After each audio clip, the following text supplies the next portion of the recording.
Salut tout le monde, première vidéo sur ma chaîne. Alors attendez, je vais juste mettre dans le bon sens. Je sais pas si ça enregistre vraiment, ça m'énerve. Oui, c'est bon. Du coup, comme vous avez pu voir dans le titre de mon intro, c'est sauvetage d'animaux, mais auquel on va regarder 2 vidéos à chaque fois. Si ça vous plaît, mettez-le dans les commentaires et tout. Du coup, je sais plus comment ça s'appelle, l'association 30 millions d'amis. Donc là, vous pouvez voir en haut que c'est sauvetage de 50 animaux dans un capharnaüm. Donc, au lieu de parler, place à la vidéo. Nous sommes dans le cadre d'une expulsion où malheureusement la personne accumule un petit peu les animaux chez elle. Elle fait plus face à la situation. Par le biais de l'huissier, nous sommes contactés pour pouvoir faire la prise en charge des animaux. Je mets en pause. Donc là, c'est une personne en fait qui a plus d'animaux qu'elle devrait en avoir chez elle. Du coup, voilà. c'est wow, impressionnant. Des conditions aussi ignobles pour les humains que pour les animaux. Mais regardez-moi ce bordel! C'est même plus une maison, c'est un bordel. Bon, le jardin, ça passe. Ici. Le petit parcours qui fait des découvertes. C'est ça. Donc tout est un peu empilé. Il y a des rongeurs empilés les uns sur les autres, il y a un peu d'excréments partout, ça sent pas non plus la rose, mais... Là c'est le troisième furet qu'on sort, donc on voit qu'ils sont dans un état pitoyable, complètement emplis d'urine. Il y avait également des chinchillas ainsi que des colombes, sans compter le cochon d'Inde qu'on trouve à l'entrée. Donc pour le moment, c'est les premières découvertes. On voit bien que l'animal, en fin de compte, a un gros problème de santé. Il est très très maigre. On ne se rend pas compte, mais quand on l'a au niveau du poids, la peau est complètement vide. Ils sont vraiment pas en bon état. Qu'est-ce qu'on a découvert là? Des tortilles. Ah, Et puis dégueulasse! des remplis d'asticots. Dégueulasse! Ouais. C'est incroyable! Je pense qu'on a un cadavre qui est dans le frigidaire. On va regarder ce que c'est. C'est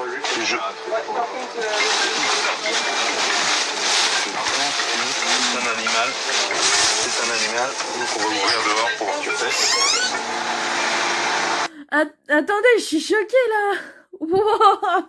Oh là là, ils mettent des cadavres d'animaux dans des frigos! Dites-moi dans les commentaires si vous avez déjà connu ça ou un truc comme ça. Moi j'ai déjà sauvé un cheval de la mort, je vous expliquerai plus ça. Plus ça. C'est français ce que je dis? Non. 1, 2, 3. Je vous expliquerai tout ça un peu plus tard. Pour l'instant, on va continuer à regarder, ça m'intrigue. On va faire la capture des animaux. Pendant ce temps-là, les pompiers viennent d'arriver. La personne va être emmenée en internement d'office. On voit bien qu'elle a perdu un petit peu la boule, il y a des cadavres sur place. Elle a des tendances suicidaires et donc on ne peut pas s'occuper des animaux sans s'occuper de la personne. Donc là, c'est pour ça que les pompiers sont intervenus maintenant pour qu'elle soit hospitalisée. Wow.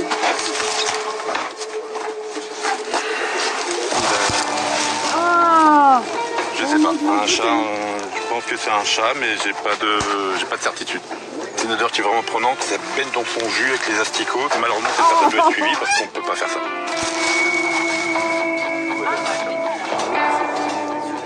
Moi je suis huissier de justice, ça m'arrive malheureusement d'expulser des gens qui ont des animaux. Alors aujourd'hui c'était sur une expulsion d'une dame qui avait chez elle plus d'une trentaine d'animaux. On s'est aperçu que les animaux étaient pas très bien traités finalement. On a retrouvé des cadavres d'animaux dans les frigos. C'est pour ça qu'on fait appel à des associations comme 30 millions d'amis, justement pour que eux qui sont experts en la matière puissent prendre en charge ces animaux.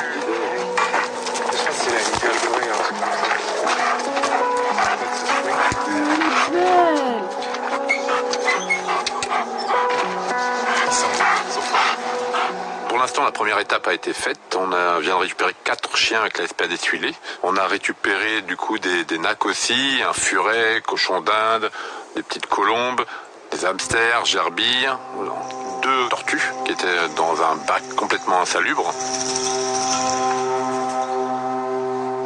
Étape suivante, réussir à capturer les chats errants. Alors là, le challenge, c'est que là, on n'a pas trop le choix. On voit justement les chats qui sont errants. On a eu de la chance de trouver 2 trappes sur place. Donc on va laisser tout le monde travailler. Une fois que tout le monde aura terminé, on va mettre les trappes en fonction pour pouvoir récupérer les chats.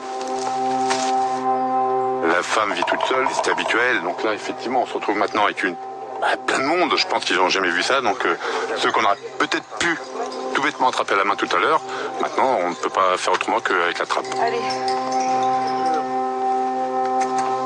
Alors en gros, je vais juste mettre de la nourriture dans le tréfonds de la trappe pour dès que le chat va rentrer dedans, il va débloquer le mécanisme et se retrouver piégé en fait.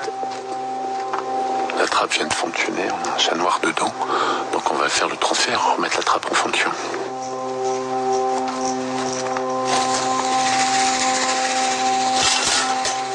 Non.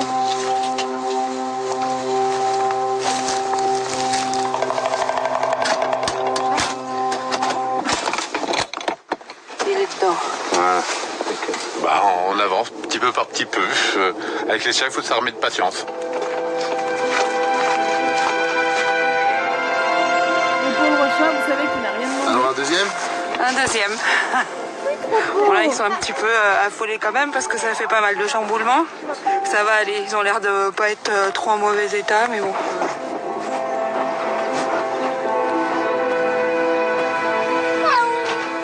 Une fois de plus, on voit encore que la misère animale et la misère humaine est liée.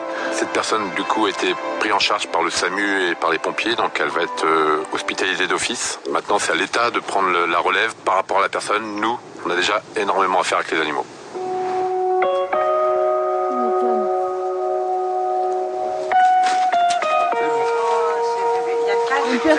La capture était facile. Ça va pour lui.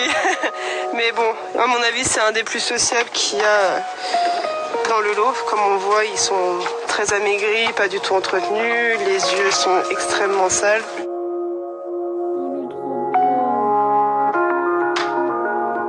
Le petit bonheur de la journée. Et je l'ai trouvé magnifique. Donc voilà, je viens la chercher aujourd'hui. Et elle rentre dans la maison. Gros coup de cœur. C'est pas la plus belle, franchement. Vous voulez savoir où elle va faire dodo? Dans mon lit.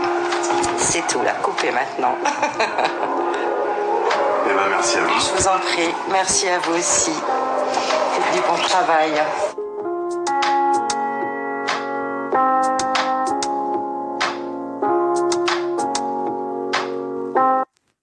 Franchement, c'est super beau. Je suis impressionnée parce qu'il y a beaucoup, mais quand je dis beaucoup, mais vraiment beaucoup de 1, 2, 3, de personnes qui les maltraitent ou des choses comme ça. C'est vraiment affreux. Oui, vous étonnez pas, j'ai squeezé et tout. Je regarde de temps en temps, pas tout le temps. Mais après, je dois avouer que ça fait un peu mal au cœur de voir qu'il y a du capharnaüm chez eux et tout. Je suis assez mal. Donc là, on va regarder celui-là. Découverte de 30 chiens de chasse. Désolée, je peux pas faire mieux. Je tombe sur les petits démons. Allez, laisse regarder. Je pense que le chien était effectivement enchaîné ici. Quand on voit les animaux dans cet état-là, c'est quand même pas normal. De 2 chiens qu'on devait récupérer, on se retrouve avec une trentaine de chiens sur site. Chiens de chasse, les grands oubliés.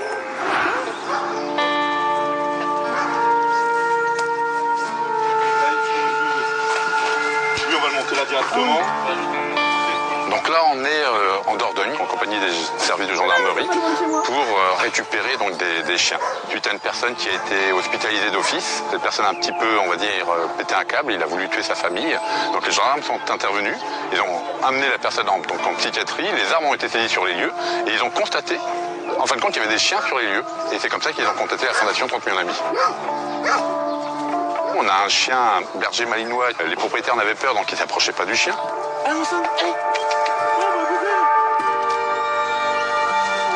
On avait quoi, même pas 1 mètre de chaîne. La chaîne était complètement entortillée. D'avoir des animaux, c'est une chose, mais les avoir dans ces conditions-là, il n'y avait aucun intérêt, ils en avaient peur. Là, il veut partir. Et le chien, en fin de compte, n'est pas méchant. On l'a pris par sécurité à la perche pour justement éviter que, on ne sait jamais, qu'on se fasse pincer par le chien.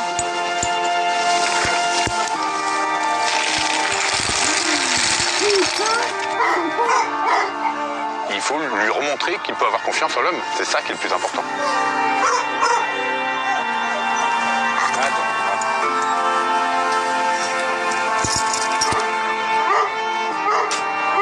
Donc on se sert parce qu'un malinois, si on s'en occupe pas. Bravo, t'as capturé.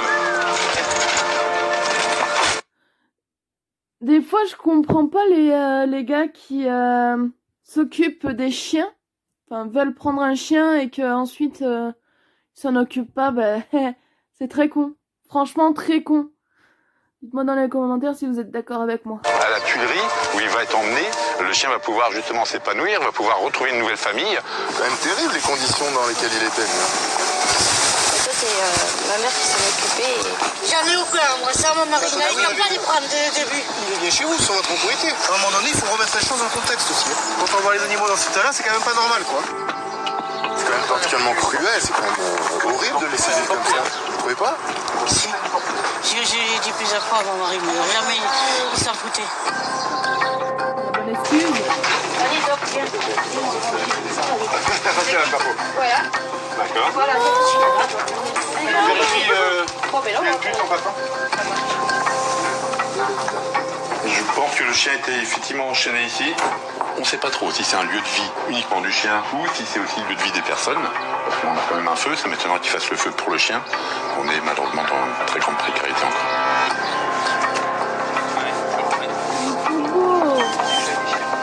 J'identifie des chiens pour qu'on puisse savoir qui est qui.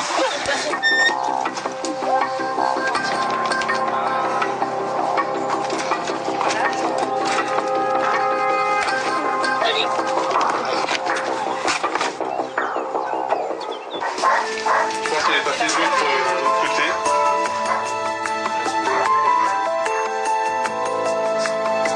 Ça va mieux? Félicite Samuel.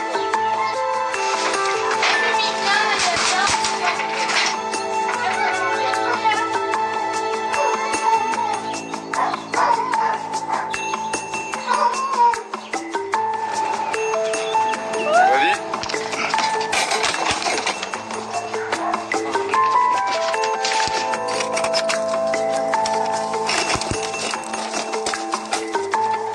On aura une chatte qui sera gestante et qui aura peut-être mis bas. Elle va l'appeler avec des croquettes pour voir si elle descend avec elle.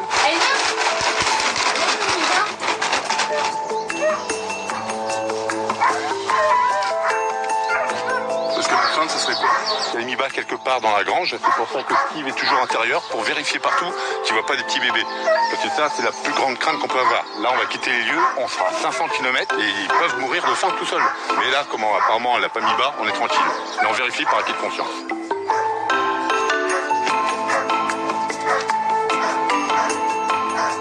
On doit récupérer 11 chiens. Déjà, il y a 2 chiens qui sont partis se promener avec l'ami de la jeune fille. Donc il va falloir rapatrier.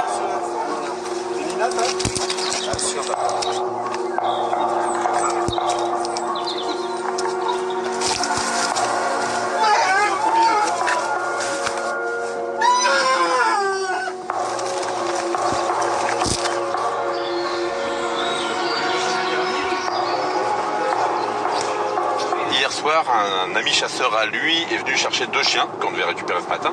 Donc là, on se déplace au domicile de son ami chasseur pour récupérer les 2 chiens.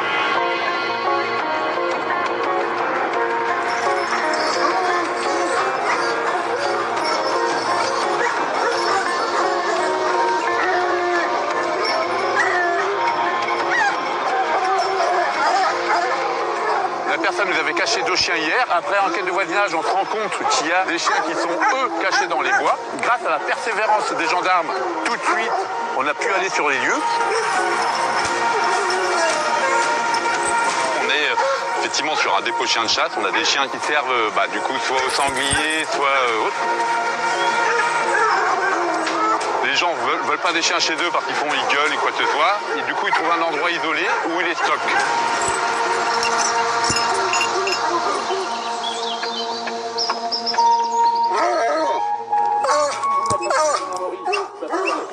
On a, nous, la problématique en Ile-de-France des chiens de sécurité. Là, en Dordogne, on a plutôt la problématique des chiens de chasse. On est encore dans l'utilisation d'animal.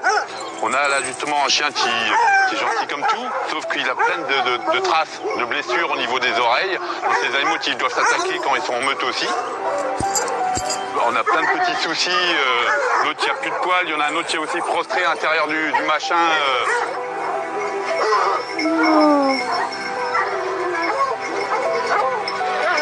De 2 chiens qu'on devait récupérer, on se retrouve avec une trentaine de chiens sur site. On est sur un élevage non déclaré, hein, parce qu'il faut savoir qu'au-dessus de 9 chiens, c'est soumis à déclaration. De toute façon, c'est pas possible qu'on laisse des chiens comme ça derrière nous. Quand on a des animaux, on en prend soin. Là, on est sur des animaux qui sont délaissés, on peut pas dire le contraire, hein. Tous des problèmes de poils, de vue, de tumeur ou quoi que ce soit. Oh putain. Ça, c'est des colliers en fin de compte orange de couleur. C'est typique des chiens de chasse pour pouvoir les repérer de loin quand l'animal se perd dans le cadre de la chasse.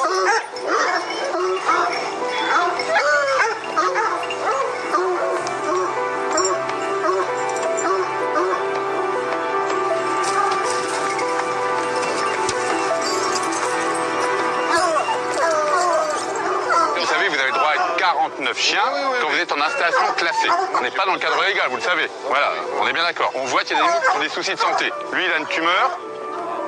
Vous avez en fin de compte des obligations. Vous devez avoir un abri et une chaîne de 3,50 m. Est-ce que eux sont identifiés? Pas tous, c'est une obligation. Donc nous, là, on va prendre en charge ceux qui sont en plus mauvais état pour l'instant. Comme on ne peut pas charger tout le monde, on prend en priorité ceux qui ont des problèmes de santé.